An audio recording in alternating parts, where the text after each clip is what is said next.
Lucknow coaching આગ દુર્ઘટનામાં 15ના મોત, એક જ એક્ઝિટ હોવાથી વિદ્યાર્થીઓ ફસાયા.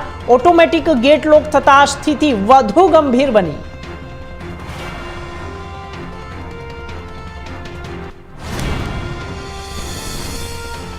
દક્ષિણ ગુજરાતમાં વરસાદ, ગાંધીનગરમાં 41 સીસી સાથે સૌથી ગરમ રહ્યું. જ્યારે દક્ષિણ ગુજરાતમાં વધુ વરસાદ પડ્યો અને ગાંધીનગરમાં 41 સેલ્સિયસ ડિગ્રી સાથે સૌથી ગરમ તાપમાન.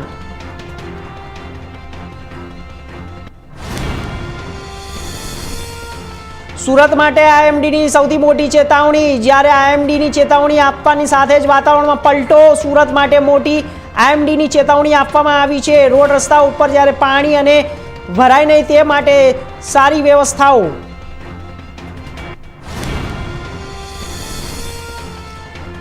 ડેમમાં નાહવા ગયેલા યુવકનું મોત થયું છે. જ્યારે યુવકો પડ્યા હતા નાહવા માટે અને આ નાહવા માટે ગયેલા યુવકો ડેમમાંથી પાછા બહાર ના આવ્યા અને પાણીની અંદર ગરકાવ થઈ ગયા.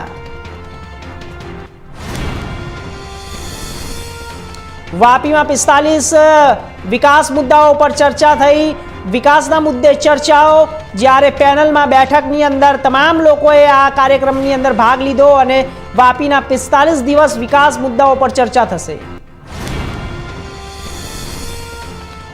E20 પેટ્રોલને લઈને વાહન ચાલકોમાં સવાલો વધી રહ્યા છે. કારણ કે ઇથનોઇલનો ભેળસેળથી પેટ્રોલ અને જ્યારે ઇથનોઇલમાં પાણી જેવી સ્થિતિ સર્જાઈ રહી છે. કારણ કે ઇથનોલની અંદરથી જે સ્મેલ આવી રહી છે ત્યારે તેની અંદર વાહનો બગડવાની પણ ક્ષમતા રહેલી છે.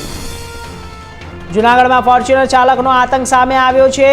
એક ગાડી ચાલકે જ્યારે બેફામ ગાડી ચલાવીને અનેક લોકોને અડફેટે લીધા હતા. સૌથી મોટા સમાચાર છે જૂનાગઢથી ફોર્ચ્યુનર ચાલકનો એક આતંક સીસીટીવી કેમેરામાં કેદ થવા પામ્યો છે.